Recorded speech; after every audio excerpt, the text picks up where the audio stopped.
Happy Monday, everybody. It's time for another edition of Ask Mike, although some of the people out there may not say it's a happy Monday since... I mean, do we have to do this? This is going to be painful. That's what I said. I was like, do we have to do an Ask Mike? But we got a lot of angry people in the questions this week. So let's get right to it, Mike Irwin. Our first question is from Running Razorback, who wants to know, what is wrong with the offensive line? They are simply failing to get it done at so many levels. You know, I'm going to take the position that Pittman has taken, not just this week, but going back first game, second game, or whatever, and that is, this isn't just on the O-line. I'm not trying to say that they're doing a great job, but there are a whole lot of factors involved here. The first thing I want to look at is the 420 yards total offense they had. That's 420 yards of total offense in spite of all the penalties that they were assessed. So if you take those penalties out of the mix, what do they have? 600 yards total offense? Yeah. They rushed for almost 200 yards, passed for well over 200 yards. That part of it is not bad. But penalties are on them. They made those mistakes. So obviously they need to get corrected. That part of the issue needs to get corrected. But here's another factor. I was reading the internet, you know, amid all this stuff of people yelling somebody should be fired, fire Pittman, fire Enos. They always want to fire somebody, and you know, it's like they don't understand you don't fire people 2 games into the season. Who's going to coach at that point? They're just going to pull somebody magically out of the air and bring them in to coach? Yeah. So amid all of that, there was one guy who pointed out that for 3 years now, they've recruited offensive linemen to block in an RPO system of Kendall Briles. Well, they don't have that anymore. The offense has changed. And then you've got Hunter Yurachek was on the at the Little Rock Touchdown Club on Monday. He pointed out they've got 3 new additions to the offensive line, and they've had some injuries. They had some injuries last week, had to shift some people around. So when you factor in all of those things, it's not just, these guys are suddenly terrible. What's wrong with you? There are mitigating circumstances. I'm not trying to say that it doesn't have to be corrected, but it does.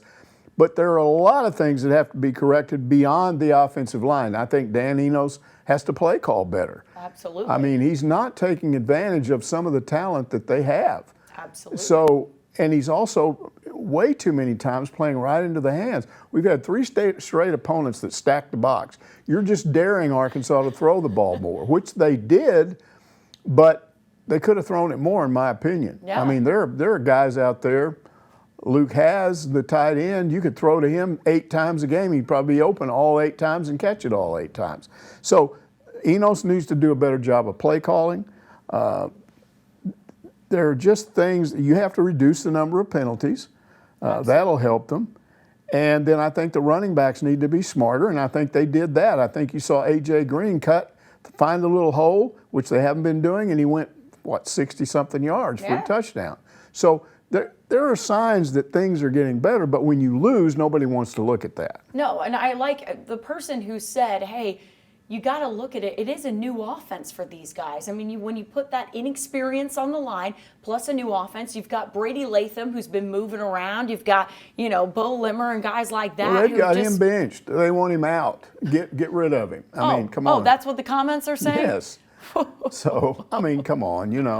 I'm not trying to minimize this. It's a bad situation. But I'm just saying it's not all on those linemen. There are other factors that are causing them to have problems. Absolutely. And I think also you look at people who have their pitchforks out right now, right? And saying, we need to fire Enos. We need to fire whoever it is, Cody Kennedy, whoever it is. I know we have questions about it. But the point I made to a fan on social media is, you really want to fire them after 3 games? Okay. That's like me walking into your job and saying, you had a couple bad shifts, you're gone, you're fired. I'm not giving you any chance to correct those things. I'm not going to give you anything. I'm literally saying, you know what? You didn't do good on day 1, out. Yeah. That to me, you got to give them a little bit more. This 4-game stretch that they're going into, this will be true litmus test for these coaches. After this, if you don't come out of this 4-game stretch with at least 1 win, then I might be agreeing with the pitchfork folks. I don't know. Okay. Our next question is from Razorboo, who says, I'm tired of hearing that the O-line is getting out-physicaled. We brought in a new strength coach to eliminate that issue. What has to change for this not to be an issue going forward? Well, I think it's kind of not logical for you to, and we've all seen the defensive line is more physical. They look more physical. They've been more physical. They are better than they were a year ago. But we've seen all positions get, so it's not the strength coach. Yeah. And therefore, what that suggests to me is it's not being out physical that's the issue here. It is their techniques aren't good. And again, the box is being overloaded. Therefore, you're having to deal with situations you wouldn't normally deal with. Again, there are things you can do as an offensive coordinator when teams throw that kind of defense at you to help those offensive linemen. So I don't think it's the fact that they're not physical. I think there's some technique issues. I think some of it is, what do I do in this situation? This is new. I'm having a hard time figuring this out. Wait a minute, they're stunting. This guy's doing that. We didn't work on that in practice. So there's a lot of different things that I think go into this, and I don't think it's a lack of physicality. I don't notice the offensive linemen looking like weenies, like they can't block, like they're weak. I just think there are other factors that are causing this. It's not logical to say that the new strength coach came in and got everybody stronger but the offensive line, and they sat around with KJ and ate Skittles and never got any better. No, I mean, they definitely got bigger and stronger. What didn't I can't remember if it was Bo Limmer or not, but I think it was Bo Limmer. He bench. Yes. He lifted 400 something pounds. Right. Right. So, I mean, I don't think that they're not getting stronger or better. I think you're right. It's the technique issues. But Mike, my follow-up question for you with this question is, at what point are you supposed to say they should know the technique? Right. At what point is it going to be, well, now you're just not picking it up, well, right? Honestly, that's for Pittman to decide, and he should be on that. For the fans, we're already past that. For them, they were past it the first games. But the issue is not what people think on the internet; it's what the head coach is going to do about it. Yeah, I feel like by SEC play, though, that's the technique. You should have that down, or at least almost. Yeah, and again, I don't think it's 80%. all technique. Some of it is they aren't doing things to help these guys. Yeah. They're making it harder on them. Absolutely. Mousetown says, I know Arkansas is not the only team that does this, but it's crazy to go for 4th and 1 from the shotgun. Mousetown, I agree with you. I've been screaming about this on Twitter as well. I thought we were going to have KJ under center. Oh, and under the center package for KJ, excuse me. He's a beast. It makes no sense not to let him do the 4th and 1 push. Okay, I could bring in a bunch of coaches at the NFL level, college level, and they could argue this issue of going for it on 4th and short out of the shotgun. And some are going to tell you it's a good idea, and they'll tell you why. Some are going to tell you it's a bad idea, and they'll tell you why. But to me, one of the deciding factors on that is the size of your quarterback. Absolutely. And if you didn't decide to give it to your quarterback, why do you give it to your smallest back? That was the other thing. DeBinion, really? He's their smallest running back. Why would you do that? Why wouldn't you bring Dominic Johnson in to run that play? Personally, I'd bring Dominic in and line him up behind KJ and just have him shove KJ forward after you snap the ball. That's kind of fun. That would be like two 240-pound guys right there. You know? That'd be nice. Bowling balls there. But beyond that, here's what I would say, beyond that debate. It was a bad decision. I'm telling you. You've got an offensive line that so far has not gotten a good push. That's not what they're doing right now. They're not pushing it, and especially against stacked defense. Well, there's no more stacked defense than what you faced there in a 4th down situation. Everybody was drawn in. So your offensive line is not a bunch of bullies that have been pushing people backwards. You're up by 10 points. Why don't you just punt the ball? You're up by 10 points. You're not behind. You don't have to make that 1st down. Punt it down, try to get it inside the 10. And then the other thing is, you're at that point in the game, which was the 3rd quarter, I think, we've all seen that BYU does not move the ball well deep in their own territory. They scored when they got good field position. Yeah. And when you have good field position, that puts more pressure on the other team's secondary too, because you can try more things. You're less conservative. So punt it down inside try to get it inside the 10, and you probably stop them there and get the ball back, and then go for it the next time or whatever when you're further down the field. He should have punted. Yeah, but with the issues that they were having early on with punting in that game, Do you think that might have gone into the decision? Because then if you're Sam Pittman, right, you say, okay, maybe I don't want to give him a good field position. You can't if our assume punter that a guy has a bad punt. had 2 bad punts is going to have a third and then a fourth and whatever. I'm just giving what maybe went into the decision. Think he should. So obviously should have punted. And I said that when it happened. I'm not just saying it in retrospect. When I was watching the game, I was going, punt the stupid football. You don't have an offensive line that bullies people. Don't do this. Well, but you do have a quarterback that can get through on that situation. You talk about the size of KJ. That is something that he's able to do. And Mike, we were talking about this even before the show. We heard all spring, all fall, yes, we're going to see KJ more under center. We're going to see him more under center. We were looking at Dan Enos' previous offenses and how much he put his quarterbacks under center. We thought, like Mousetown was saying, that there was going to be a package for that. We looked for it all through August camp. Never saw him doing that. Exactly. So I can only conclude that he wanted to do that, but decided it wasn't good for KJ. That he wasn't what he wanted him to be, taking the ball under center. The only thing that makes any sense. Yeah, that is the only Still thing. doesn't change my opinion on this particular subject, which is punt the ball. Okay, I mean, we differ there, but that's all right. I just feel like you should have put KJ under center and let him bully his way through. William Smith wants to know, are we all overlooking the fact that this is a new offense and the players are still getting used to it? Wow, William Smith. Yeah, we've already talked about that. And it's logical to assume that. Some people would consider it an excuse. Another thing they would say is, well, look how the defense has picked up their new system. Why are you having problems? This new system involves a lot of things on offense, and it's affected KJ, I think. Sam Pittman said in his Monday press conference that they are going to move KJ around. They're talking about moving the pocket a little bit, moving people around a little bit to deal with the way defenses are trying to deal with them. And he thinks that will help the offensive linemen.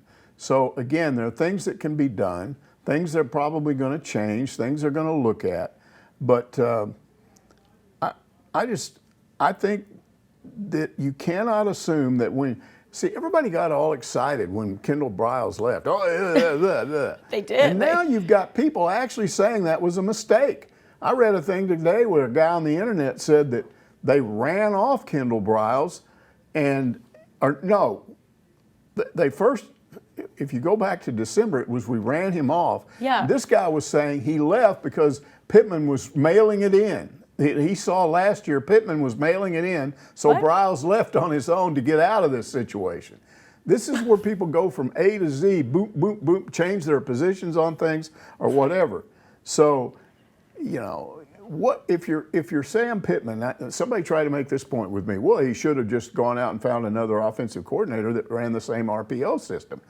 Look, you're in the middle of December. You're trying to recruit. You don't have a month to find an offensive coordinator. You go get somebody you think will do a good job, but you cannot assume in December, all the way back then, that they wouldn't be able to transition into some of the things they're trying to do right now. You don't know what that's going to be like.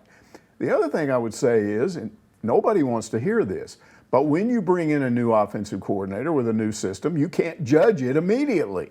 And that's what they're doing. They're judging this offense immediately on what's happened without a chance of having people worked in it. Yeah. Now, what we should see, if he's doing his job, if Enos is doing his job, is we should see that offense improve throughout the year. But it might be next year before you see the full effects of it. Nobody wants to wait till next year. No. But they don't understand that's what happens when you change coordinators. Yeah. You don't change coordinators because you don't like the guy, but just assume the new guy is going to come in and immediately be better because he's got a different system. No. It doesn't work that way. No. Everybody that wants Pittman fired, do you understand that if he left this year and you went out and got somebody else, you would start all over again because first thing that would happen is a bunch of these guys that came in here would hit the portal. That's what happens when you fire a head coach. Yeah. So you got to get somebody that can bring in more people out of the portal. You're going to get a Dion that can change your whole team in 1 year? Maybe, but you don't know. He might do a complete overhaul of the roster like he did at Colorado and make a lot of people mad, but I'm just saying that there are people that expect you to fire somebody, but they don't understand the consequences of that.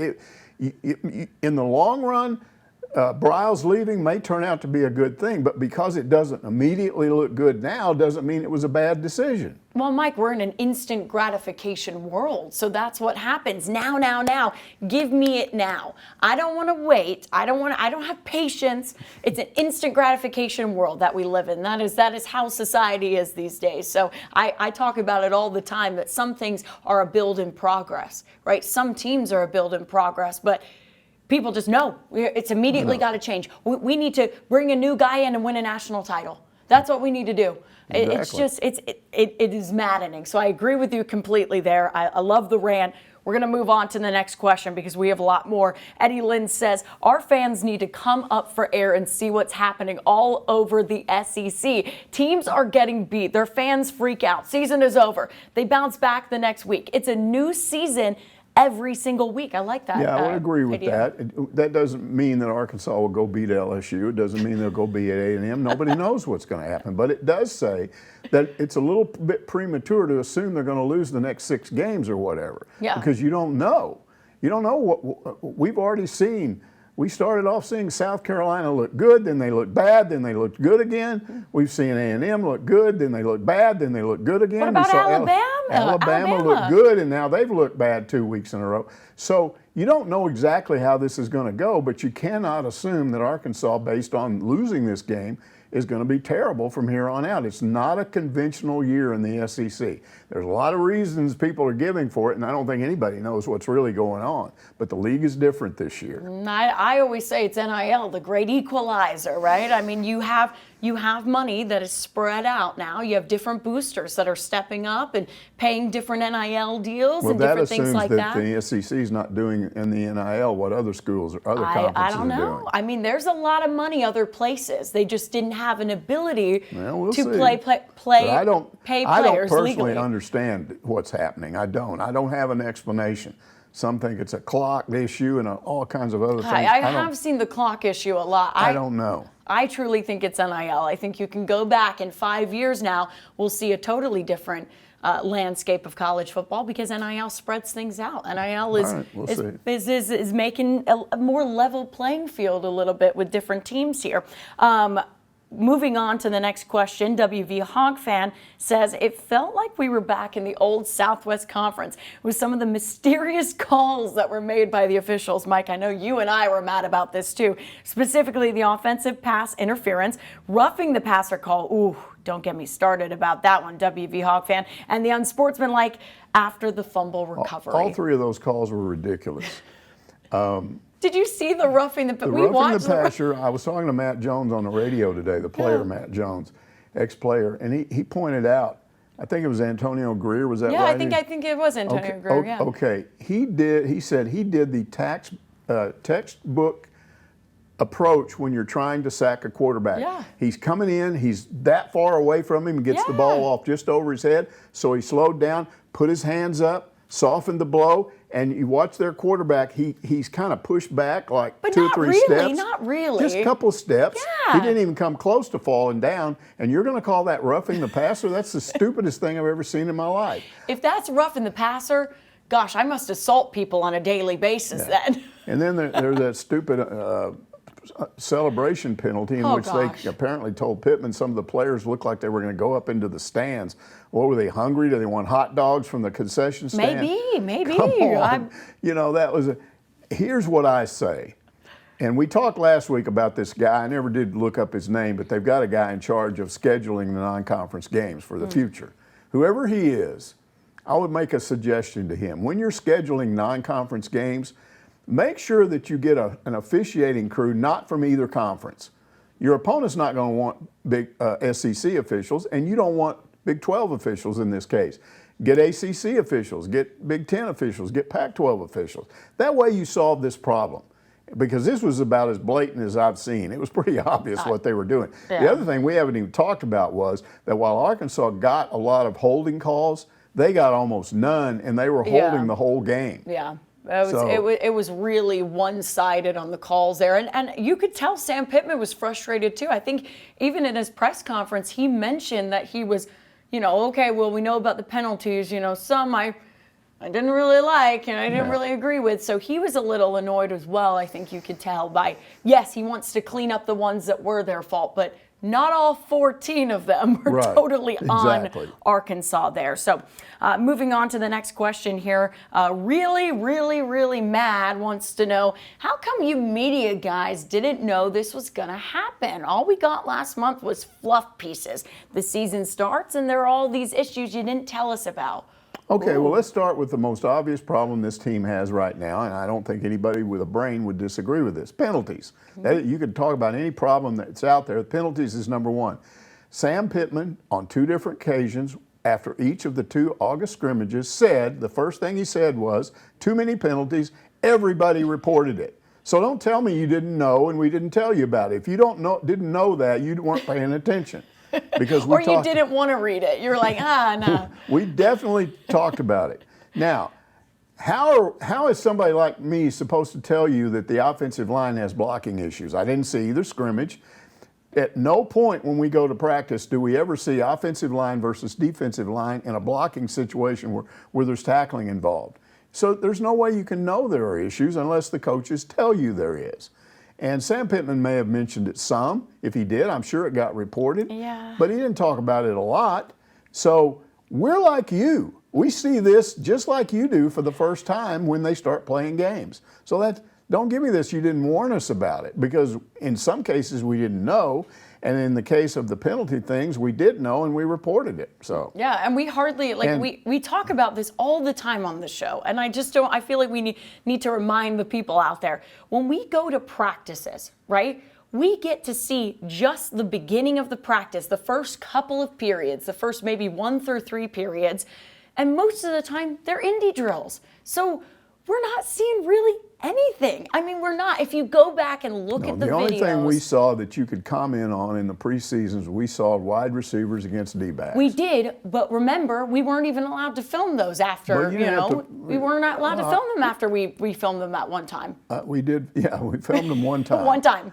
But the point is, we saw it. Yes. And so I did talk about that a lot. You did. But again, you can't report something you don't see. So that's the end of that. Exactly. So DWR, okay, strap in, guys. There's a long list of complaints from DWR on Hogville. So Mike, I'm going to go through all of his complaints for you, and I think you're going to attack one by one, right? But I'll go through all of them at the start. So, number 1, we were told this was the most talented roster Sam has had. 2, we were told the coaching changes were an upgrade. 3, we were told the D-line was mature and deep and would put pressure on QBs. 4, we were told KJ was significantly better than this year. 5, we were told the O-line was young but would be okay. 6, we were told the secondary was much improved. So those are, and then final question. The secondary is somewhat improved, but have not seen any evidence in other things mentioned to be true. What happened? Will we be 8-0 in SEC games? 0-8. 0-8, sorry. Okay, I'll take these one at a time, although he keeps saying we were told, and I'm not sure who he means told him that. I don't know if he's saying the coaches told him that or we in the media did or whatever. We were told this was the most talented roster Sam has had. That was in the media by several outlets, and I agree with it. I still do. Yeah. I think there's talent on this team that we haven't seen enough of. Isaiah Sategna. Andrew Armstrong. Yep. Tesla. Luke Haas. Saw him explode this week. Those are all guys that I think are really good players that we're not seeing enough of right now. So I don't disagree that we told him that, and I don't think it's wrong. That he thinks it's wrong, I don't. We were told the coaching changes were an upgrade. I know I didn't in the case of Enos, because again, if you go back to last spring, what did I report? What did we all report here? That the number 1 offense struggled against the 1 defense, except for that 1 long bomb from KJ to Sategna. Yeah. So once again, we were seeing what he could do, but overall, we talked about the problems they were having with this new offense. And then again, I never reported that Enos was an upgrade in August because I wasn't sure what was going on out there. Yeah. And then once the season started, we've certainly questioned it. So I disagree that we were told. But maybe somebody told you that. Well, we did talk about it being an upgrade when it comes to the defensive coaching staff, when it's Talk Travis about Williams. that a lot. But I talked about that in terms of I saw evidence of that in the preseason. I know you did, but I'm just saying that might be where he's putting all of the coaching Well, staff into one, yeah. where we talked about certain coaches being an upgrade for this upcoming season. I just don't think there was a massive amount of talk that this is an upgrade. You people, a lot of you out there, and I think he's probably one of them, although I don't know, wanted these guys gone. You wanted Enos gone. You wanted, your defensive coordinator, Odom gone. Well, you wanted Bryles gone. You wanted Odom gone, yeah, right? Not Enos gone. You wanted Bryles gone. You wanted Barry Odom gone. Yeah. And now you're saying we told you this was an upgrade. Well, you're the one that were glad they were gone. I reported neither one of them were fired, and I don't think they were. But I have no idea at that point if it's an upgrade, and I think people tend to report things about these people. They talked about Travis Williams and his defense at UCF and how successful he'd been. Well, what do you want us to do? Report that he'd been unsuccessful? That doesn't mean that we're saying it's an upgrade. We're talking about what his reputation is. Yeah. We talked a little bit about Enos' reputation, but there were plenty of people on the internet attacking the Enos hire because they didn't like him from the previous time. And all I talked about was, like in the 2015 season when they started off with blocking issues and then fixed those issues and ended up having a really good season. And we also talked about how they are as recruiters, because that's what we were able to see, the immediate impact effect of recruiting. And they I don't think there's any question that you had an upgrade at tight end coach. Come on. Oh, please, that guy, You went from a guy that was basically a quarterback's coach who was a decent recruiter, but you got maybe one of the top tight ends coaches in America. So I do think there is some truth to it being an upgrade right now. In some instances, but in some instances we didn't say it was an upgrade because we didn't know. Yeah, exactly. Okay, we were told the D-line was mature and deep and would put pressure on the quarterbacks. They haven't. Just because they haven't had 14 sacks a game. But what do you think all those interceptions are a result of? That's a result of a quarterback hurry. You don't have to sack a quarterback to have done your job as a D-line on a pass rush. If you hurry his throw and he throws a pick, you've done your job. Now, the point I will make about this is that I don't think Sam Pittman has turned Travis Williams loose with his blitz packages. They may be saving that for SEC play, I don't know, but they need to do it more often. Yes, you can get burned sometimes doing that, but it's worth it because you cannot expect any D-line to constantly, with a four-man rush, sack the quarterback all the time. You need another person in there doing a blitz thing. So, again, I think the D-line is more mature and deep, and I think it does put pressure on quarterbacks. That's not their issue right now. That isn't, Okay, we were told KJ was significantly better this year. I openly questioned in the spring. It's not a matter of him being better. It's how good is he in this offense. I talked about in the spring. It didn't look real good. We didn't know from the scrimmages. We didn't see him. No. But once the season started, it was obvious, and I don't think, again, that he's not. It's not a matter of whether he's better or not. He's running a different offense, and it's changed him a little bit. And again, Sam Pittman said in his Monday press conference they might start moving him around a little bit. That, to me, is an indication that they understand that he's been in too structured a situation, and he might be better off when he's allowed to improvise a little bit.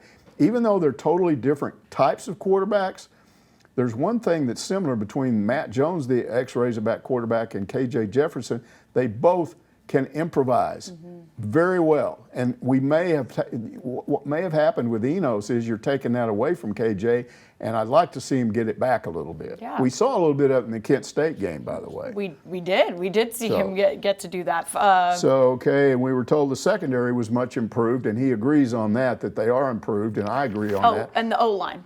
Before he talked about secondary, the O-line would be young but be okay. I don't know who said that. I think what the reporting would be is it's hopeful that they will be. There's some reason to think they might be, but I don't think anybody thought that. I don't think anybody says that you take 3 seasoned players like they lost off the offensive line that had been there, in some cases started every game since they were a freshman, and you think they're going to be better when that guy's gone. I certainly didn't. So again, I don't think we were going around telling everybody the offensive line's young, but they're going to be good. Again, how would you do that when you don't know? until you see what they're doing in a game. Yeah. And then the final told the secondary was improved, and he agrees that they were improved, and I agree that they're improved. I think they're much better than they were. Last year, Arkansas had one of the worst secondaries in the country. The worst. Yeah, and they're much better this year, and their defensive line is better or whatever. So then he says, what happened? Well, some of your conclusions are wrong. That's one of the things that happened. And will Arkansas be 0-8 in SEC games? I'll sit here right now and tell you no, they will not be 0-8. I don't know what their record will be, but it won't be 0-8. Oh, I like that. Well, thank you for going through all of those points, Mike. For us, Swine American asks, should Coach Pittman intervene and start coaching the offensive line? His assistant is not getting it done. What are your thoughts? You know, if you're talking about full-time, should he just go over there and tell the guy to get out of the way? I'm coaching the offensive line now. You can go over and sit down, or I'm going to fire you right now, or whatever. That's crazy. No. Because if you believe that, it assumes you don't need a head coach in practice, that he can just totally ignore his duties as head coach and just go around and coach the offensive line again. I actually watched Arkansas do that in '92 when Joe Kynes was the interim head coach. He had been the defensive coordinator. He was made the interim head coach, and he tried to still be the defensive coordinator, and he couldn't do both. Oh. So it hurt the team, and he admitted it later on that he made a mistake. So I think you will probably see Sam Pittman more involved in what's going on with we'll see when we get video back from today whether he's over there with them or not. But I think you'll probably see him a little bit more involved, but go over there and take over the coaching of the offensive line, that's not going to happen. No, that seems like a lot to put on Sam Pittman as a head coach. My three boneheads ask, what are your thoughts on how football in general protects quarterbacks? Is it too much? Also, should the rule be changed to a loss of down on the BYU fake field goal? The NFL definitely went too far in their roughing the quarterback stuff, but the college game doesn't have that problem. It's not the problem of the rule that it's set up in the college game, it's interpretation of the rule. We've already discussed it. It wasn't we saw that. That particular official that called roughing the passer on Greer was not reacting to the current interpretation of the rule. He was just creating his own interpretation of the rule. Yeah, apparently if you just kind of lightly touch a quarterback, it's now the issue on the fake field goal was, what are you going to change the rule to? I mean, the play clock ran out. And when the play clock runs out, that play is nullified. It ran out before the kick. So I'm not sure what you'd change the rule to. Are you going to change the rule to if they try to fake field goal and it didn't work, but the clock ran out, you just go ahead and let that count? Well, you could say, well, yeah, but those guys heard they knew the clock ran out, and so they didn't go full speed or whatever. That's the only option you've got there. Is if the play clock runs out and you get a delay of game penalty, then whatever happens after that doesn't count. I don't think you can change a rule on that. Yeah. Marty Bird's Proxy asks, is this turning into Brett 2.0? I hope not, but dang it. Well, this is among the more wild things that people get into when they get mad about stuff. Oh, because yes. This is all over the internet. They're now saying that Pittman is nothing more than Bielema. It's the same issue all over again. I was around both of those guys. They're nothing alike as coaches. Brett Bielema liked to have fun. He was known to get up in the middle of a staff meeting at 9 o'clock at night, and he liked watching The Tonight Show, and he would go in his office and watch The Tonight Show while the staff meeting was going on. He sometimes would leave meetings or leave practice and go down to Dixon Street. He belonged to a club down there, and go down there and hang out with people and be entertained like that. Pittman does none of that stuff. He's much more actively involved in the coaching of the team. Also, Brett Bielema had major problems with coaches on his staff. He lost Pittman himself because of that. He lost a defensive linebackers coach who had been a defensive coordinator who was really good, and he didn't replace the guys he lost with guys of similar ability, and they didn't recruit nearly as well as Pittman's guys recruit. So stop comparing those two guys. I realize you may be frustrated, but the answer to this issue of whatever's going on right now is not set to say, yeah, this is just another Sam Pittman, because or another Brett. Brett Bielema, because they're not anything alike as coaches. Yeah, have you seen on social media some people comparing him to Chad Morris now as well? Again, the same stupid thing. Same silly thing, right? Not anything close to that. Yeah, I think so as well. I think it's weird when they say, oh, the press conferences are starting to sound Chad Morris-esque, and I'm like, where do you get that connection from? And Because Sam doesn't have the little guy from The Blind Side standing over there watching everything he does and then telling him as he's walking out the room, hey, you forgot to talk about this. You should have brought that up. Yeah, he didn't have a little coach telling him what to say. Oh my a goodness. media coach. Oh my gosh, that's terrible. Yeah, Sam definitely doesn't have that. Alabama Hog wants to know, is there something going on internally with this team? After 3 weeks, there seems to be a lack of mojo, identity, and maybe on the field leadership. I don't think there's anything going on inside the team like a problem, a locker room problem. What you may not have is they may not have identified the right people as leaders. I don't know. I know that on that 2001 team, the team that won 9 games, they had Grant Morgan, who was really, really active and all through the summer getting guys to work harder, do a lot of extra stuff. He continued to be that way once the season started. You also had Bumper Poole in that role. So you had people like that. We haven't heard of somebody like that, and it may be that's what they need.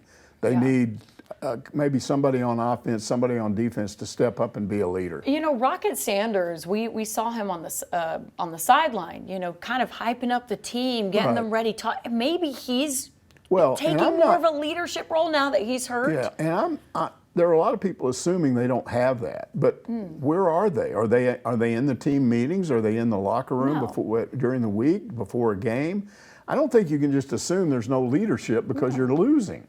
And like you said, here's Rocket on the sidelines. He's doing his part. He looked like he was being a leader. He's not standing over there, you know, eating Skittles and, you know, watching the game. You know, he's involved. He's involved. He's talking to the players. He's talking to the guys. You'll see him talk to the other running backs.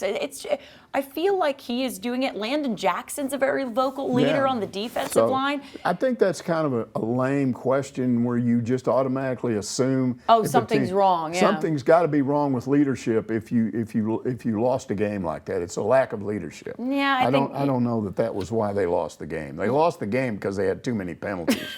Yeah, we talk about that again. 14 for 125 yards, Mike. It makes you so mad when you think about it. Hot Dogger asked, SEC teams this year seem to be a little off with winning against lesser talented teams. Do you think the changes in game clock has something to do with that? I can't say I'm a fan of the new rule. It's just more time on commercials and less about the game. Okay, I don't see. Maybe what you're suggesting is if you had more time, these SEC teams would come back and win. You might could make that case in the BYU game. I'm sure they would love to have had more time there at the end so they could try to score. But I don't really think that's what it is. You've made your point, and you may be right. It may be the transfer portal has pulled people out of the SEC and put them into other conferences, players, and so it might be balancing out that way. But I don't think it has anything to do with the clock. Now, why did they make those changes? That's the important part, because I don't like that. I don't like the clock I know you don't. To shorten the game, because my attitude is if you're such a dimwit that you want to watch a football game that lasts, what are you going to do now, make it an hour? Let's make it 30 minutes. Let's just change the whole thing, because I don't want to be bored and have to watch a football game for a long time. You're talking about somebody that if I wasn't at work, I would start watching at 11 o'clock in the morning and still be watching football at 11 o'clock at night. We got the YouTube TV. Oh, we love it. We love our YouTube TV. I watch the 4 games at once because you can just click back and forth. Yeah, you can go back and forth, So I love that. And I'm not tired of watching games. I don't want them to be faster. I've watched games that last forever, and it's just fine. But why are they doing that? They're doing it for the TV network, people, because if you're asking them for more money, which all these conferences are, then they're going to tell you what they want in return. And they want more commercial times, and they want the games to be shorter so people won't tune out. There's a way to deal with that, and it's controversial, but I believe it can happen. Well, here's the way you deal with it. You stop building a new facility every 2 years on something. Oh, this thing's 5 years old, we got to get a new one. You stop paying coaches $12 million and pay them $8 million a year. You know, you don't spend as much. You show a little bit of financial restraint. And if you don't need $100 million a year out of a conference, $80 million for each team or whatever, if they're willing to accept 60 instead of 80, then you can dictate this more. And you can say, no, we're not going to shorten the length of the game. and we're not going to allow you to just run commercials. I mean, that's the big problem right now.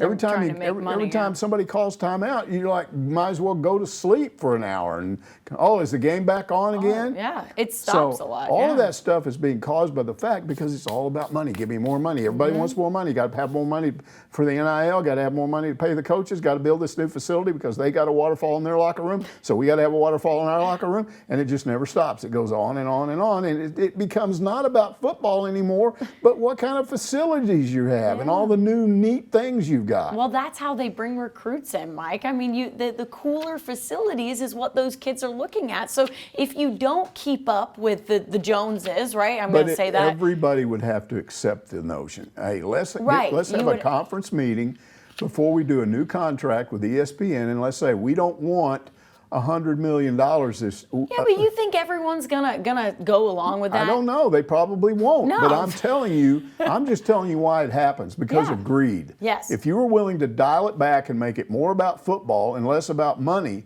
you wouldn't have these issues. And then fans would, in my opinion, would be happier. Because you'd just see a game and you'll be sitting there with 12 minutes worth of commercials, and then when the game has still lasted 4 hours long, but you've had 12 fewer plays in the game. Exactly. So, no. I mean, it's the same thing with like the pitch clock with baseball too. I mean, that they're trying to shorten the game, That. We all hate it because if you like the game, why are you trying to add all these rules and change it, and make it shorter? it's all about because you have to make money. Exactly. And honestly, it's a really sad thing. I agree with you, Mike, but I just get annoyed because you're never going to get. No, you're not. I'm not loony. I understand you're never going to stop people wanting more money. That's what they do. That is literally what they do.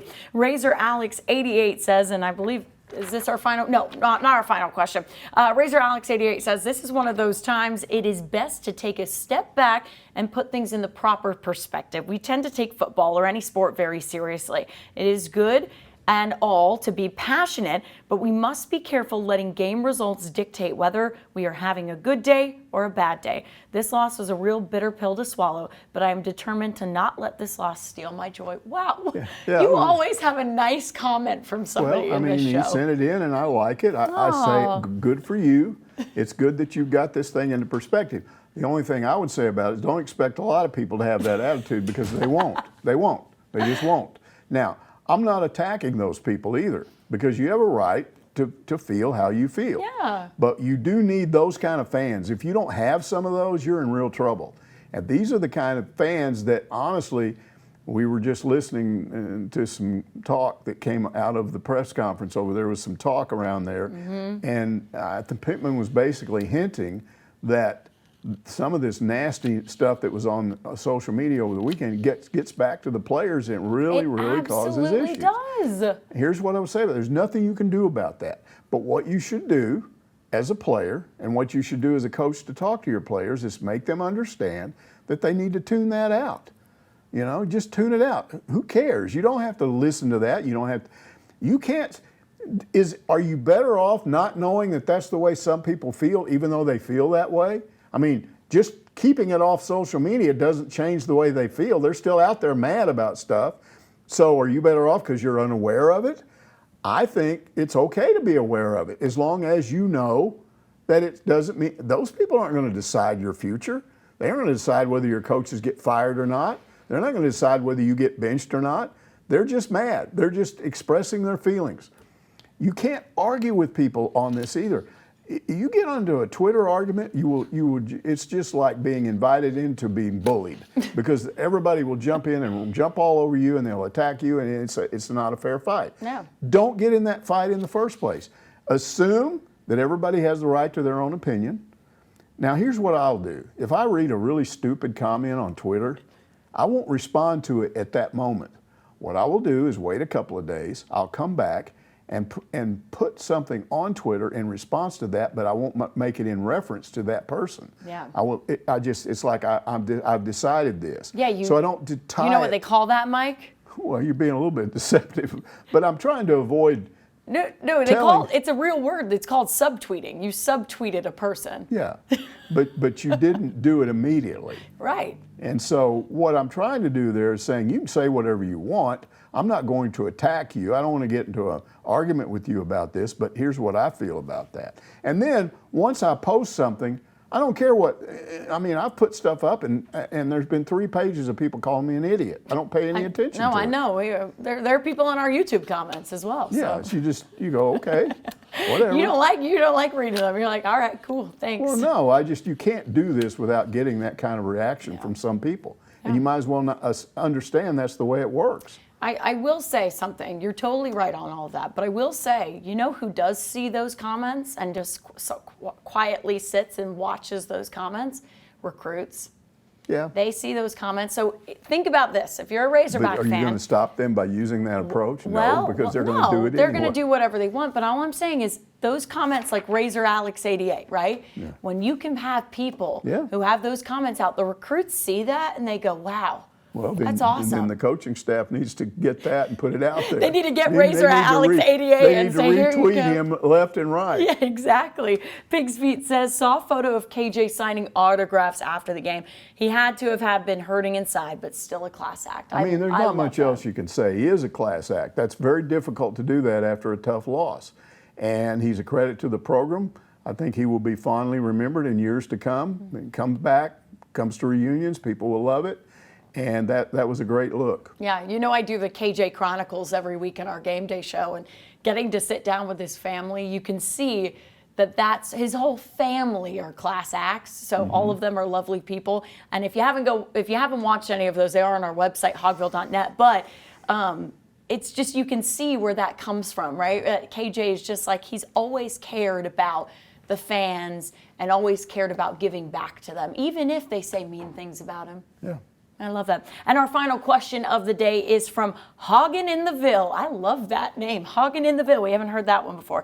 First, you had beautiful words about Sean. He was a great man. Though it seems to me Enos is trying to turn KJ into a QB to fit his system instead of creating a system that works for his strengths. Okay, Sean is Sean Ward, who passed away earlier last week. He was in his early 40s. He worked with me at another station.